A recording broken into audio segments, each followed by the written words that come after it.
بسم اللہ الرحمن الرحیم۔ السلام علیکم ورحمۃ اللہ وبرکاتہ۔ عزیز طلبہ، آج آثار السنن کا سبق نمبر 92 ہے، اور اس سبق کے اندر ہم باب وضع الیمنی علی الیسری یعنی دایاں ہاتھ بائیں ہاتھ پر رکھنے کے بارے میں جو احادیث ہیں ان کو پڑھیں گے۔ حالت قیام میں ہاتھ باندھے جائیں گے یا نہیں، ارسال کیا جائے گا، اس مسئلے کی تفصیل بھی ہم آج کے سبق میں پڑھیں گے۔ تو اس باب کے تحت علامہ نووی رحمہ اللہ تعالی نے 4 احادیث ذکر کی ہیں۔ آج کے سبق میں ہم ان احادیث کا ترجمہ، تشریح اور حالت قیام میں ہاتھ باندھنے چاہیے یا نہیں، اس مسئلے کا بھی تفصیل سے ہم اس مسئلے کو بھی پڑھیں گے۔ باب وضع الیمنی علی الیسری، یہ باب ہے دائیں کو بائیں ہاتھ پر رکھنے کے بارے میں۔ اس کی پہلی حدیث ہے عن سہل بن سعد رضی اللہ تعالیٰ عنہ قال کان الناس یؤمرون ان یضع الرجل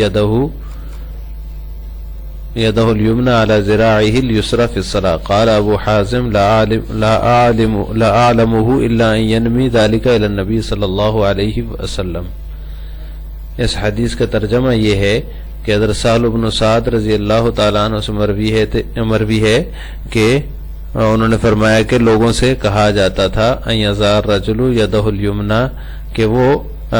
جو ہے اپنا دایاں ہاتھ بائیں ہاتھ کی کلائی پر رکھیں، علی ذراعہ الیسری اپنے دائیں ہاتھ کی کلائی پر رکھیں، فی الصلاۃ نماز کے اندر۔ قال ابو حازم کہتے ہیں لا اعلمہ الا ان ینمی ذلک علی النبی، حضرت سہل رضی اللہ تعالی عنہ یہ بات نبی کریم صلی اللہ علیہ وسلم تک مرفوع بیان کی، یعنی انہوں نے لا عالم میں نہیں جانتا الا مگر یہ کہ ینمی ذالک النبی، انہوں نے اس کا اشارہ کیا آپ صلی اللہ علیہ وسلم کی طرف، یعنی کہ انہوں نے یہ بات جو ہے مرفوعاً بیان کی ہے، یعنی آپ صلی اللہ علیہ وسلم کی طرف منسوب کر کے بیان کی ہے۔ اس حدیث کے تحت فقہا یہ مسئلہ بیان کرتے ہیں کہ حالت قیام میں جب تکبیر تحریمہ پڑھ لی ہے، اللہ اکبر کہہ دیا ہے، اس کے بعد جو قیام کی حالت ہوتی ہے نمازی کی، تو اس میں نمازی کے لیے دونوں ہاتھ باندھنے کا حکم ہے یا نہیں ہے۔ تو ائمہ ثلاثہ کے نزدیک جو ہے وہ حالت قیام میں دونوں ہاتھ باندھے جائیں گے اور باندھنے چاہیے، یعنی کہ چھوڑنے نہیں چاہیے نیچے اللہ اکبر کہنے کے بعد، بلکہ ان کو باندھ لینا چاہیے۔ امام مالک رحمہ اللہ تعالیٰ کی ایک روایت تو ہاتھ باندھنے کی ہی ہے ان سے، وہ بھی اسی کے قائل ہیں، لیکن دوسری روایت ان کی ارسال کی ہے، یعنی کہ اللہ اکبر کہا اور ہاتھ سیدھے نیچے چھوڑ دیے، باندھے نہیں اپنے ناف پر یا سینے پر۔ اور اکثر مالکیہ نے، یعنی ان کے مذہب کے جتنے پیروکار ہیں، انہوں نے امام مالک رحمہ اللہ تعالیٰ کی اس دوسری روایت کو ہی اختیار کیا ہے جس میں وہ ارسال کے قائل ہیں۔ جمہور کی دلیل تو احادیث باب ہیں، جس طرح کہ یہاں پہلی حدیث ہم نے آپ کے سامنے پڑھی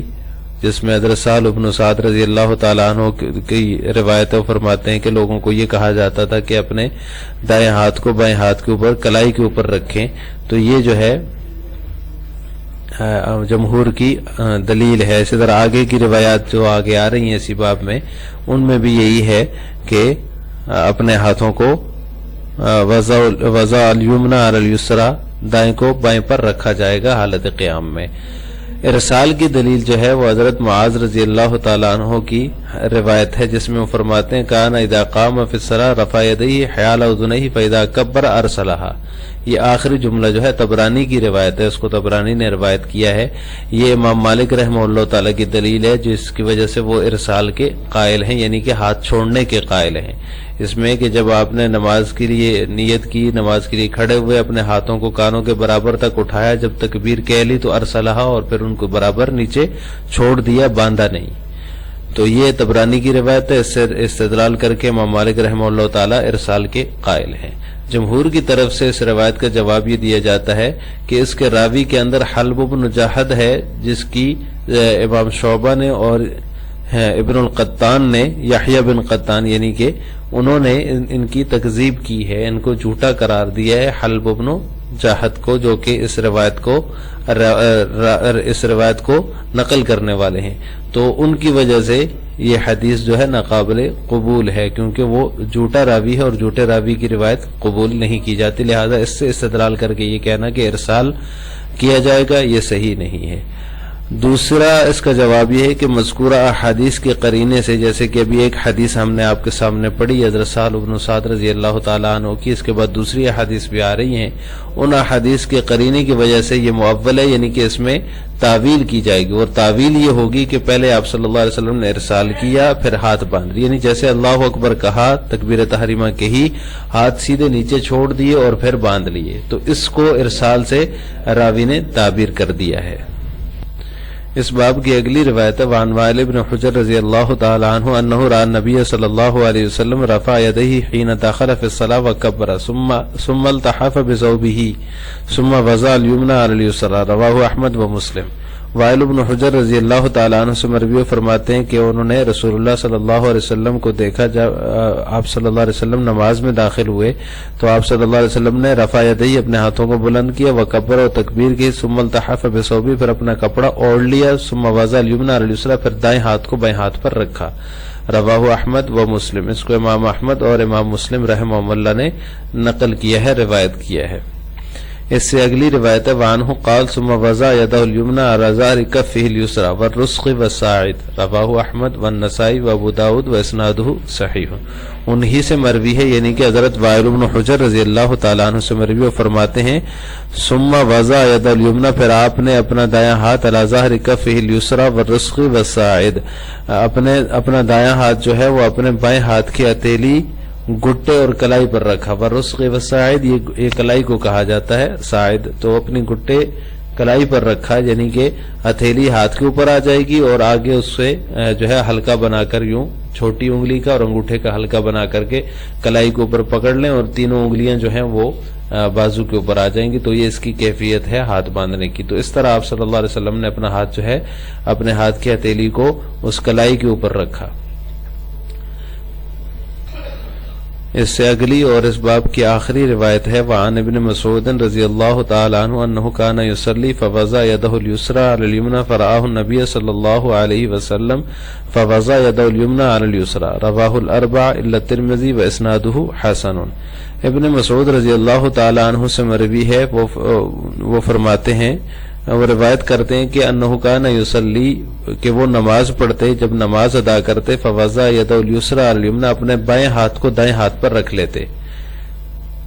فرآہ النبی صلی اللہ علیہ وسلم پھر انہوں نے آپ صلی اللہ علیہ وسلم کو دیکھا، فوضع یدہ الیمنى علی الیسری کہ آپ صلی اللہ علیہ وسلم اپنا دایاں ہاتھ بائیں ہاتھ پر رکھ رہے ہیں، انہوں نے آپ صلی اللہ علیہ وسلم کو دیکھا تو فوضع یدہ الیمنى علی الیسری تو انہوں نے اپنا دایاں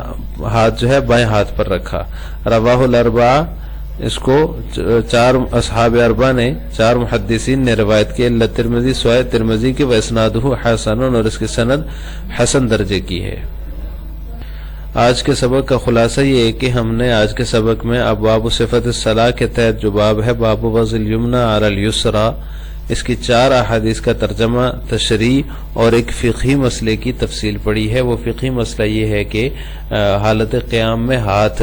کہاں باندھے جائیں گے، اور یا ہاتھ باندھے جائیں گے یا پھر نہیں باندھے جائیں گے، یہ مسئلہ ہے۔ تو حالت قیام میں جمہور کے نزدیک، ائمہ ثلاثہ کے نزدیک دونوں ہاتھ باندھنے چاہیے، اور اس کی کیفیت احادیث میں بیان ہوئی ہے کہ دائیں ہاتھ کو بائیں ہاتھ کی ہتھیلی پر رکھ کر جو ہے وہ ہاتھوں کو باندھ لیا جائے۔ آگے جو ابواب آ رہے ہیں ان میں اس کی تفصیل آئے گی کہ پھر وہ رکھے کہاں جائیں، ہاتھ باندھ کر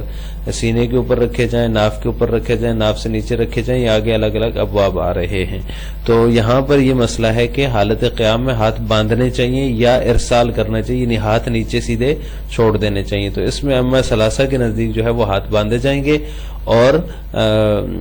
امام مالک رحمہ اللہ تعالی جو ہے ان کے نزدیک ہاتھ جو ہے باندھے نہیں جائیں گے، بلکہ تکبیر تحریمہ کہہ کر ہاتھوں کو سیدھا نیچے چھوڑ دیا جائے گا، جس کو ارسال سے تعبیر کیا جاتا ہے۔ آخر میں آپ سے 2 سوال ہیں۔ پہلا سوال یہ کہ جمہور فقہا کے ہاں نماز میں ہاتھ باندھے جائیں گے یا نہیں، اس کا جواب آپ نے مختصراً کمنٹ باکس میں دینا ہے۔ دوسرا سوال ہے حالت قیام میں ارسال یعنی ہاتھ چھوڑنے کا مسلک کس کا ہے، یعنی کس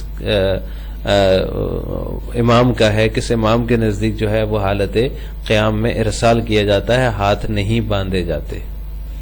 السلام علیکم ورحمۃ اللہ وبرکاتہ۔